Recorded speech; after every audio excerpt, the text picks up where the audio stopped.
Question number first का first. दो रैखिक समीकरण दिए गए हैं। इन समीकरणों को विलोपन विधि और प्रतिस्थापन विधि द्वारा सॉल्व करना है। सॉल्यूशन।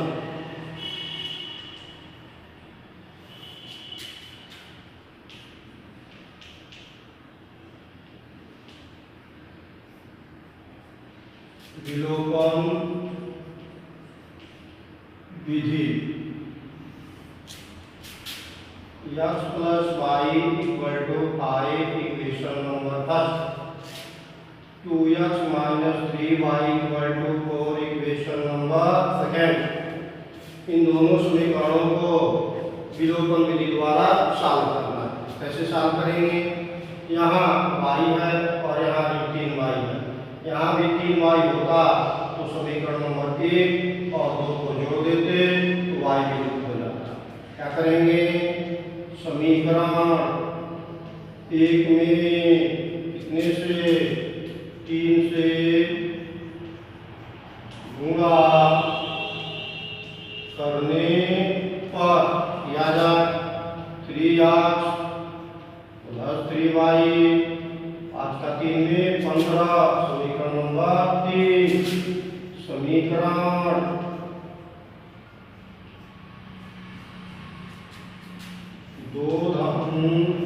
3 से 2 और 3 को जोड़ा जाए 3/3 है 3 2 5x बराबर 19।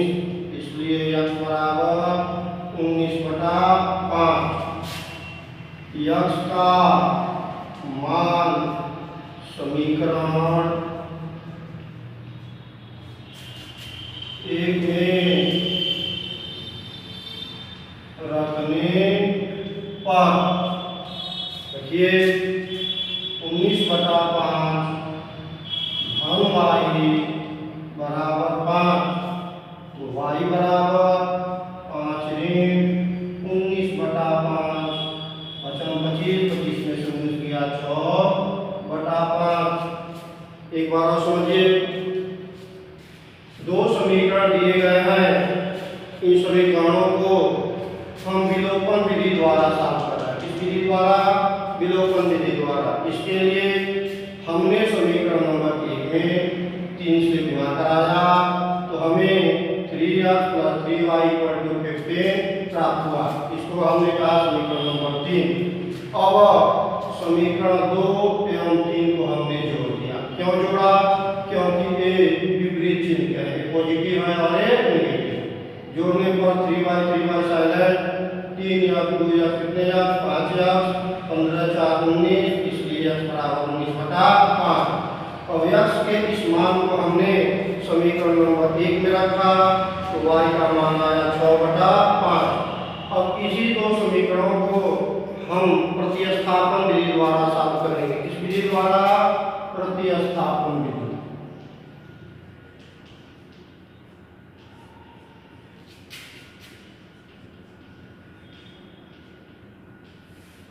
कैसे सॉल्व होगा?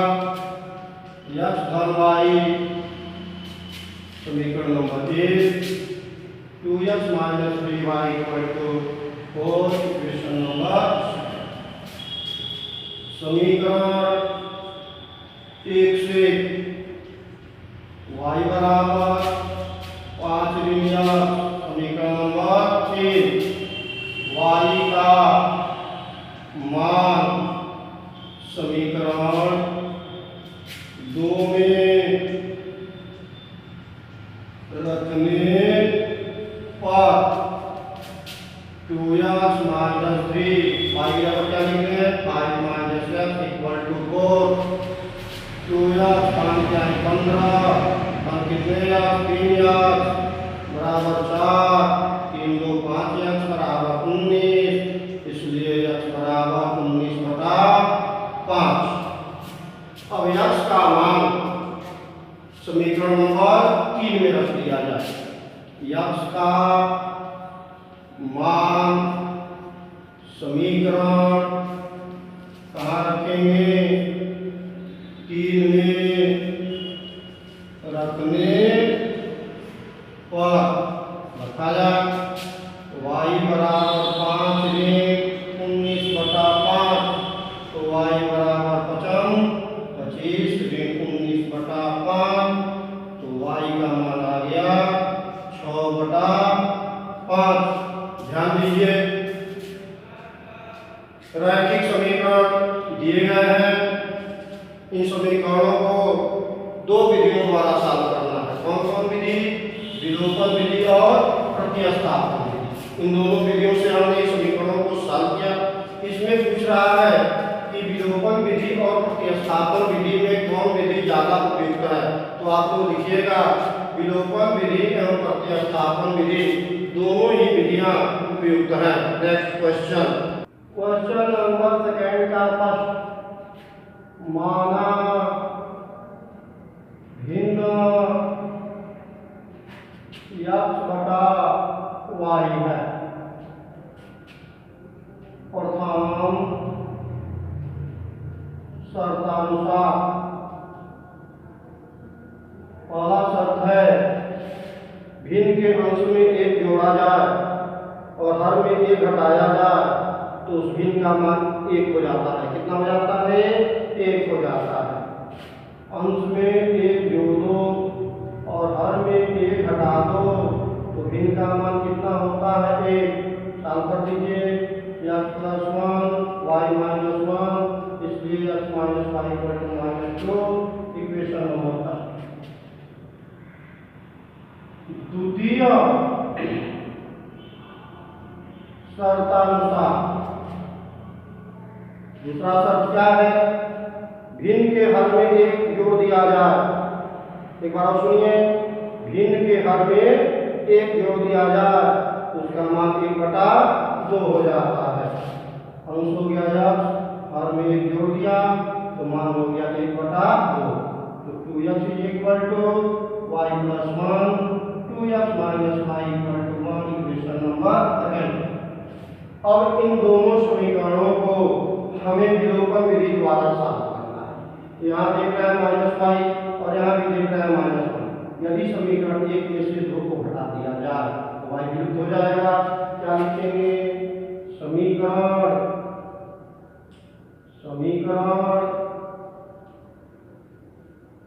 1 ऋण 2 से 1 में से 2 घटाइए, y का सब्जेक्ट हो गया, x में से 2x गया -x, और यहाँ -2 है और यहाँ 1 है, चिन्ह बदलेगा -1 तो -3, इसलिए x का मान कितना प्राप्त हो गया? 3।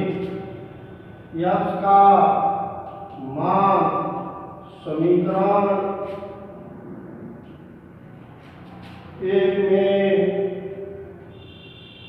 रखने पर x के स्थान पर कितना लिखेंगे? 3 ऋण y बराबर ऋण 2, इसलिए y बराबर 3 और 2 5। अतः भिन्न कितना निकला? x/y, x के स्थान पर 3 है और y के स्थान पर 5 है। यही आपका आंसर होगा 3/5। एक बार सुनिए, हमने कहा माना भी x/y है। प्रथम शर्तानुसार पहला शर्त क्या है? पहले शर्त के अनुसार यदि भिन्न के अंश में 1 जोड़ा जाए और हर में से 1 घटाया जाए तो भिन्न का मान कितना हो जाता है? 1 हो जाता है। क्रॉस मल्टीप्लिकेशन किया, सॉल्व किया, इक्वेशन प्राप्त हुआ x - y = -2, इक्वेशन नंबर 5। और दूसरे शर्त में कह रहा है कि यदि भिन्न के हर में 1 जोड़ दिया जाए तो भिन्न का मान 1/2 हो जाता है। अंश हो गया और हर में 1 जोड़ा y + 1, 1/2 हो गया, सॉल्व किया, समीकरण नंबर 2 2x - y = 1 प्राप्त हुआ। अब इन दोनों समीकरणों को हमें विलोपन विधि द्वारा सॉल्व करना है। किस विधि द्वारा सॉल्व करना है? विलोपन विधि द्वारा सॉल्व करना है। इसके लिए हमने समीकरण 1 में से 2 को हटाया तो x का मान 3 प्राप्त हुआ और x का मान 3 समीकरण नंबर 1 में रखा तो y का मान कितना प्राप्त हुआ? 5 प्राप्त हुआ। इसलिए जो भिन्न होगा वो 3/5 होगा। नेक्स्ट क्वेश्चन, क्वेश्चन नंबर 2 का सेकंड, माना नूरी की आयु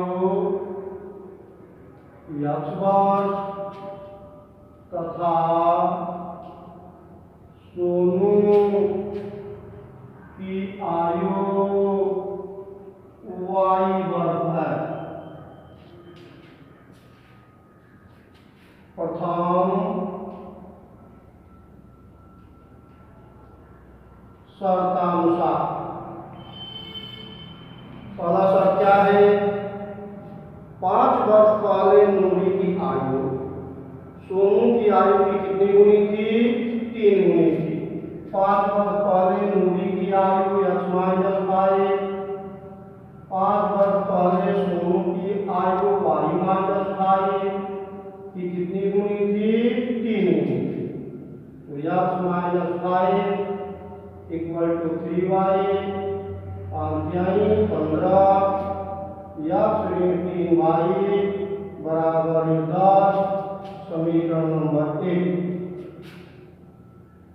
द्वितीय शर्तानुसार, दूसरा शर्त क्या है? 10 वर्ष बाद नूरी की आयु सोनू की आयु की कितनी गुनी होगी? 2 गुनी होगी। 10 वर्ष बाद नूरी की आयु x प्लस 10, सोनू की आयु y प्लस 10 का कितना गुना? 2 गुना।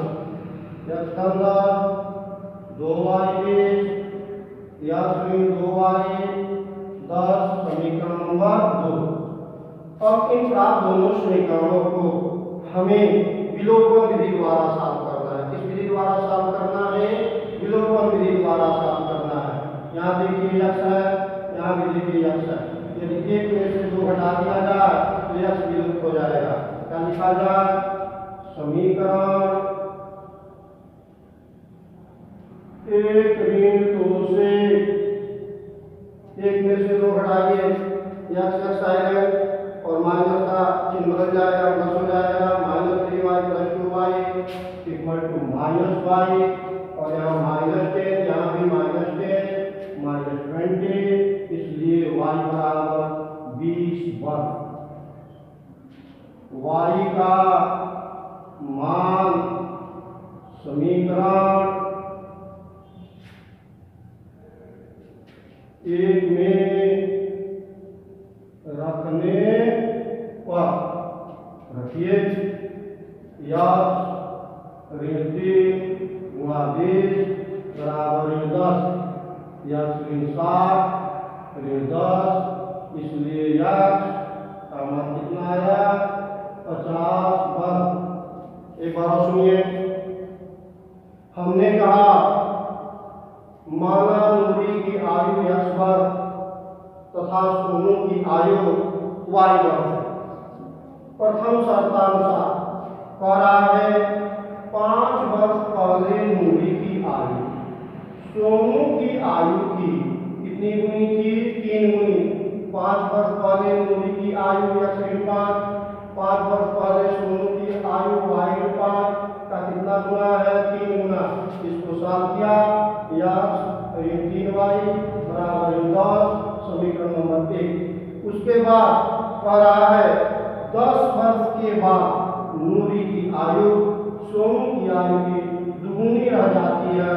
तो 10 वर्ष बाद नूरी की आयु x 10, सोनू की आयु y 10 में कितने से गुणा करेंगे? 2 से गुणा करेंगे तो दोनों आपस में बराबर हो जाएंगे। इसको साफ किया, प्राप्त हुआ x minus 2y equal to 10, question number 2। अब इन दोनों समीकरणों को हमें विलोपन विधि द्वारा सॉल्व करना है। इसके लिए हमने समीकरण 1 में से 2 को हटाया तो y का मान 20 प्राप्त हुआ, और y का मान था समीकरण नंबर 1 में रखा तो x का मान 50 प्राप्त हुआ। उत्तर क्या हो गया? उत्तर नूरी की आयु कितना बार? 50। सोनू की आयु कितने 20 वर्ष। नेक्स्ट क्वेश्चन, नंबर 2 का वर्ग माना 2 अंकों की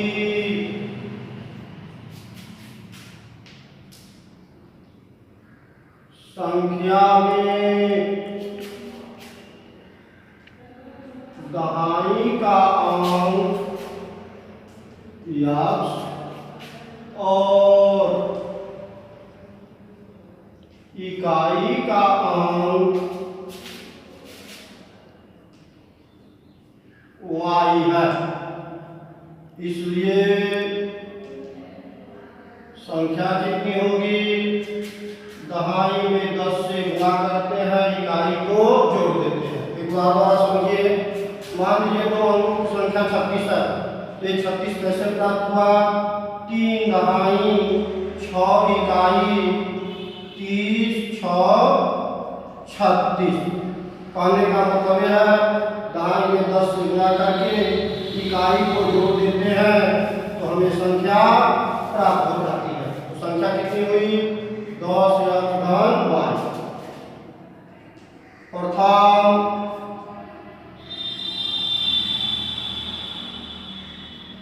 शर्तानुसार पहला शर्त क्या है?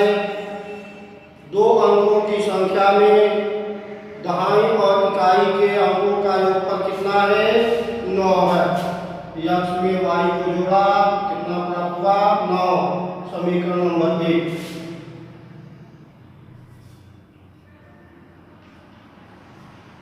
द्वितीय शर्तानुसार कहा इस संख्या का 9 गुना, ध्यान दीजिएगा, संख्या का 9 गुना। संख्या के अंकों को यदि आपस में इंटरचेंज कर दिया जाए तो प्राप्त संख्या कितनी होगी? 10y घन x के कितने गुने के बराबर है? 2 गुने के बराबर है। 90x 9y 20y धन 2x। यहाँ ध्यान दीजिए, 90x में से 2x गया, कितने x? 88x। और यहाँ 20y, यहाँ हो गया 11y बराबर 0। 11 से दोनों पक्षों में भाग दिया जाए, 8x ऋण y 0। समीकरण नंबर 2। अब इन दोनों समीकरणों को हमें विलोपन विधि द्वारा सॉल्व करना है। किस विधि द्वारा? विलोपन विधि द्वारा सॉल्व करना है। इसके लिए यदि हम समीकरण 1 में 2 को जोड़ दें तो y विलुप्त हो जाएगा। क्या कहा? समीकरण 1 धन 2 से दोनों को जोड़िए, y और y साइड 8x और x, कितने x? 9x बराबर 0 और 9, इसलिए x बराबर 1। x का मान कहाँ रखेंगे? समीकरण 1 में रखने पर रखा जाए। x के स्थान पर 1 धन y बराबर 9, इसलिए y बराबर 8। इसलिए संख्या कितनी होगी?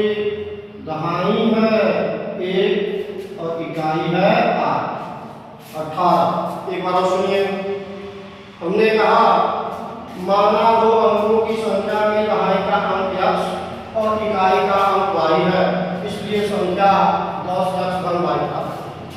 इसके बाद प्रथम शर्त कहा संख्या के अंकों का योगफल 9 है।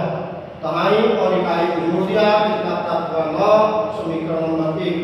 उसके बाद दूसरी शर्त में कह रहा है इस संख्या का 9 गुना, ध्यान दीजिएगा, संख्या का 9 गुना संख्या के अंकों को आपस में बदल देने पर प्राप्त हुई नई संख्या के 2 गुने के बराबर है। इसको सॉल्व किया, 1x - y 0।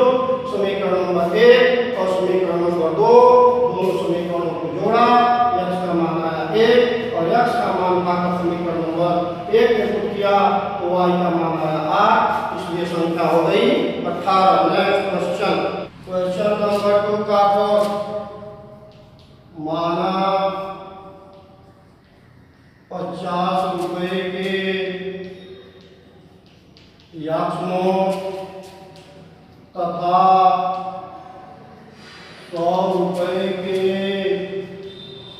y नोट है। प्रथम शर्तानुसार x धन y कितने नोट 25, समीकरण नंबर 1। द्वितीय शर्तानुसार 50 रुपए के x नोट का दाम कितना हो गया 50x, 100 रुपए के y नोट का दाम कितना हो गया 100y, दोनों मिलकर 2000। 50 से दोनों पक्षों में भाग दे दिया जाए। 40 समीकरण नंबर 2। समीकरण 2 ऋण 1 से x एप्सिलॉन 2y में से y आता है y, और 40 में से 25 जाता है 15। y का मान समीकरण 1 में रखने पर x धन 15 बराबर 25, इसलिए x बराबर 10। उत्तर क्या मिला? आंसर 50 रुपए के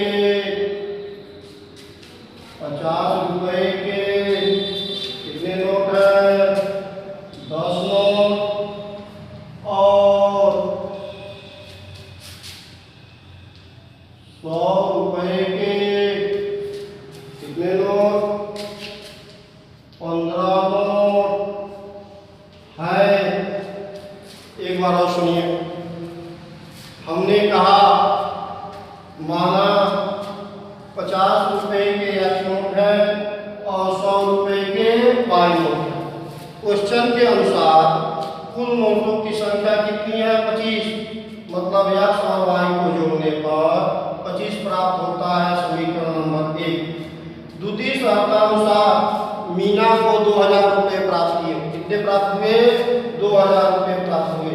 50 रुपए के x नोट का दाम 50x, 100 रुपए के y नोट का दाम 100y, दोनों मिलकर 2000।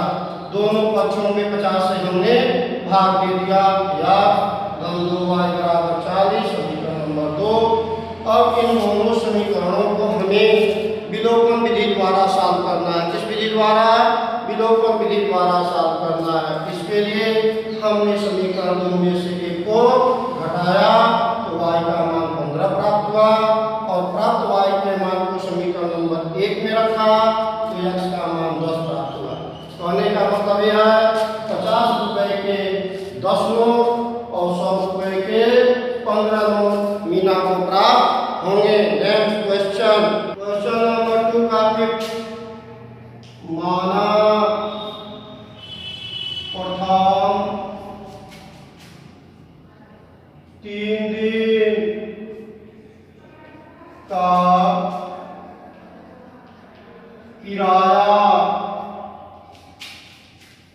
x रुपए और प्रत्येक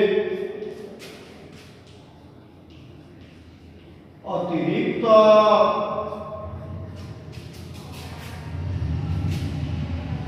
दिन का किराया y रुपए है। प्रथम शर्तानुसार पहला शर्त क्या है? 7 दिनों का किराया 27 रुपये आता है। कितना रुपये आता है? 27 रुपये आता है। 7 दिनों दिनों का किराया कितना रुपया? 27 रुपया। तो 7 दिन में प्रथम 3 दिन का किराया कितना है? प्रथम 3 दिन का किराया धन अगले कितने दिन बचते हैं? 4 दिन का किराया, दोनों मिलकर कितने हैं? 27। तो प्रथम 3 दिन का किराया x हो गया और 4 दिन का किराया 4y, दोनों मिलकर 27। समीकरण नंबर 1। द्वितीय शर्तानुसार, दूसरा शर्त क्या है? 5 दिन का किराया 21 रुपया है। कितना रुपया है? 21 रुपया है। 5 दिनों का किराया कितना लगा? 21 रुपया। तो 5 दिन में 3 दिन का नियत है। प्रथम 3 दिन का किराया धन 2 दिन का किराया, दोनों मिलकर कितने होंगे? 21। प्रथम 3 दिन का x, 2 दिन का 2y बराबर 21। समीकरण नंबर 2। अब इन दोनों समीकरणों को हमें विलोपन विधि द्वारा सॉल्व करना है। किस विधि द्वारा? विलोपन विधि द्वारा। इसके लिए समीकरण 1 में से 2 को घटा दिया जाए। समीकरण 1 ऋण 2 से x साइलेंट, 4y में से 2y गया, 2y और 27 में से 1 जाए 6, तो y बराबर 3। y का मान समीकरण 1 में रखने पर x धन 4 और y का मान कितना आया है? 3 बराबर 27। तो x धन 12, 27, इसलिए x बराबर 27 में से 12 निकल गए 15। मात्रा क्या हो गया? रुपए। ध्यान दीजिएगा, क्वेश्चन कहा एक पुस्तकालय में 3 दिन का जो किराया लगता है वो नियत है और प्रत्येक अतिरिक्त दिन का कुछ किराया लगता है। एक विद्यार्थी पुस्तकालय में गया, 7 दिनों का उसका किराया 27 रुपया लगा। एक और विद्यार्थी 5 दिनों तक गया, उसका किराया 21 रुपया लगा। तो आपसे पूछा 3 दिन का जो नियत किराया था और प्रत्येक अतिरिक्त दिन का किराया था वो कितना था? तो हमने कहा माना प्रथम 3 दिन का किराया x और प्रत्येक अतिरिक्त दिन का किराया कितना है? y रुपया है। कितना है? y रुपया है। प्रथम शर्तानुसार 7 दिनों का किराया 27, 7 दिन में 3 दिन का किराया है x और बचा कितना? 4 दिन का किराया 4y, दोनों को जोड़ दिया 27। समीकरण नंबर 1।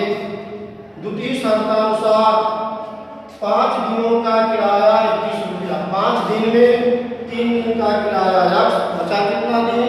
2 दिन का किराया 2y, दोनों मिलकर कितने होते हैं? कई। समीकरण नंबर 2। अब इन दोनों समीकरणों को हमें विलोपन विधि द्वारा सॉल्व करना है। किस विधि द्वारा?